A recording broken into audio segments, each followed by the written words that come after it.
اس دوران میں نے بہت ساری چھوٹی بڑی نوکریاں اسکول کے علاوہ فیکٹریوں میں بھی کی، کیونکہ اب بھائی نے مکمل طور پر ہاتھ کھینچ لیا تھا اور امی تو بھابھی کی ہی زبان بولتی تھی۔ وہ ہماری دل آزاری تو کر لیتی لیکن اپنی بہو کو کچھ نہ کہتی، اور ہر وقت اپنی بہو کی سائڈ لے کر ہم دونوں بہنوں کو ذلیل کرتی رہتی۔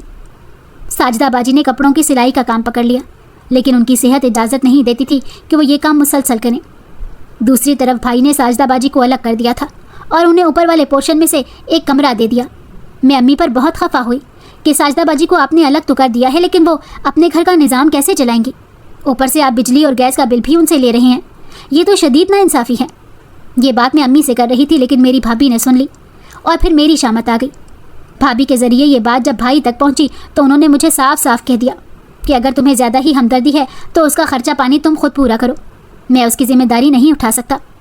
میں نے امی کی طرف امداد طلب نظروں سے دیکھا، لیکن امی منہ موڑ کر بیٹھ گئیں، تو میں نے دل میں ٹھان لی کہ میں اپنی بہن کو یوں سسکتا تڑپتا ہوا نہیں دیکھوں گی، اور جہاں تک ہو سکا میں اپنی اس غریب بہن کے لیے اتنا ضرور کروں گی کہ اس کے بچے بھوکے نہ مریں۔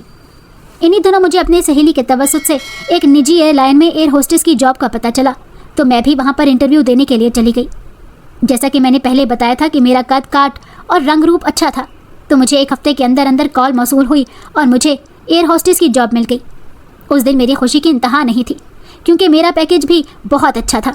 میں نے یہ خبر جب ساجدہ باجی کو سنائی تو وہ بہت خوش ہوئی۔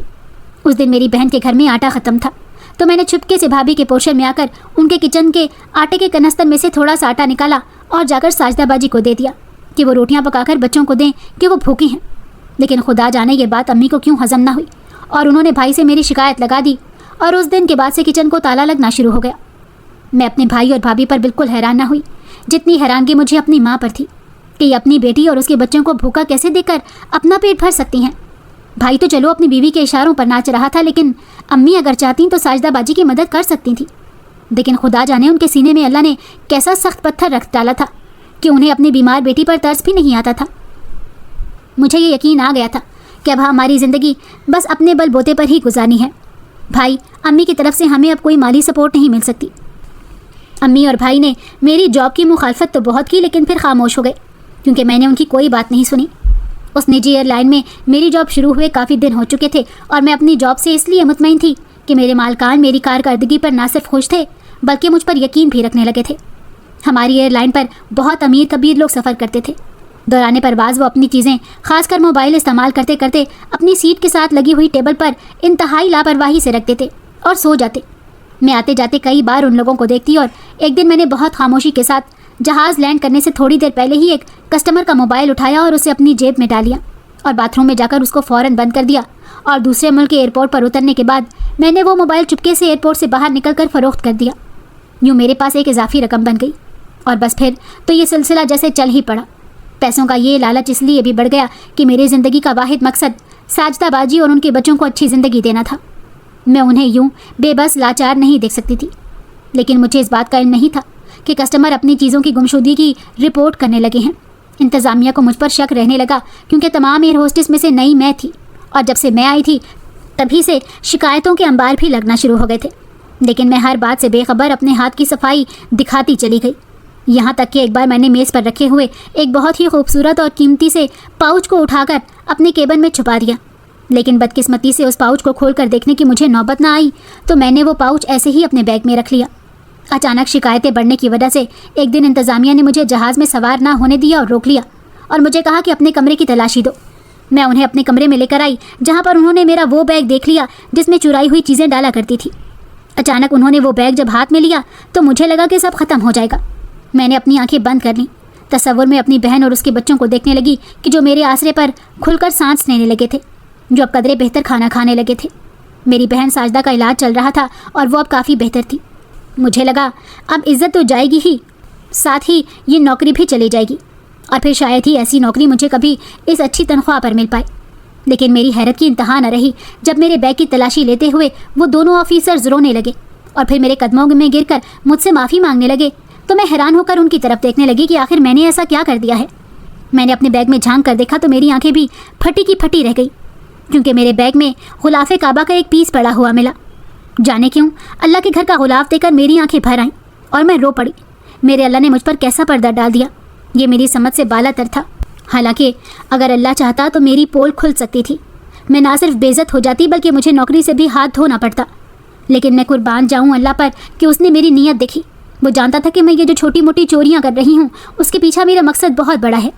لیکن پھر وہیں پر میرے دل میں یہ خیال بھی آیا کہ میں اب کبھی بھی غلط راستے پر نہیں چلوں گی، کیونکہ اللہ بھی بار بار ہماری غلطیوں پر پردہ نہیں ڈالتا. شاید یہ اللہ نے مجھے موقع دیا تھا کہ میں سنبھل جاؤں اور سیدھے راستے پر حق حلال کی روزی کماؤں. میں اسی دن تائب ہوئی اور سجدہ ریز ہو گئی. وہ دن اور آج کا دن کبھی چوری کی طرف میرا میلان نہ ہوا. میں اب جتنا بھی کماتی لا کر اپنی بہن کے ہاتھ میں دے دیتی. میری بھانجیاں بہت اچھے اسکول میں پڑھنے لگیں. اسی تنخواہ میں سے میں نے اپنے لیے ایک چھوٹا سا فلیٹ بھی خرید لیا جہاں میں اپنی بہن اور اس کی بچیوں کے ساتھ شفٹ ہو گئی ہوں، کیونکہ بھائی کے گھر میں اب ہم دونوں بہنوں کی گنجائش ختم ہو رہی تھی. اس سے پہلے کہ یہ گنجائش دلوں میں سے بھی ختم ہو جائے میں باعزت طریقے سے اس گھر کو چھوڑ آئی. امی ہمارے ساتھ نہ آئیں، لیکن میں ہر ماہ انہیں کچھ نہ کچھ رقم بھجوا دیا کرتی کہ یہ میرا فرض بنتا تھا. میں نے شادی نہیں کی اور اپنی زندگی اپنی بہن اور اس کی بچیوں کے اچھے مستقبل کے لیے وقف کر دی. میں نے اپنی زندگی کی قربانی دے کر اپنی بہن کی بیٹیوں کی زندگی بنا ڈالی. آج وہ تینوں پڑھ لکھ کر ایک بہت اچھے محکمے میں افسر بن گئی ہیں اور میری عزت اپنی ماں سے بھی زیادہ کرتی ہیں. میں کچھ عرصے کے بعد ریٹائر ہو جاؤں گی، لیکن مجھے اس بات کا اندازہ ہے کہ میں اپنی بہن اور اپنی بھانجیوں کے دل سے کبھی بھی ریٹائر نہیں ہوں گی.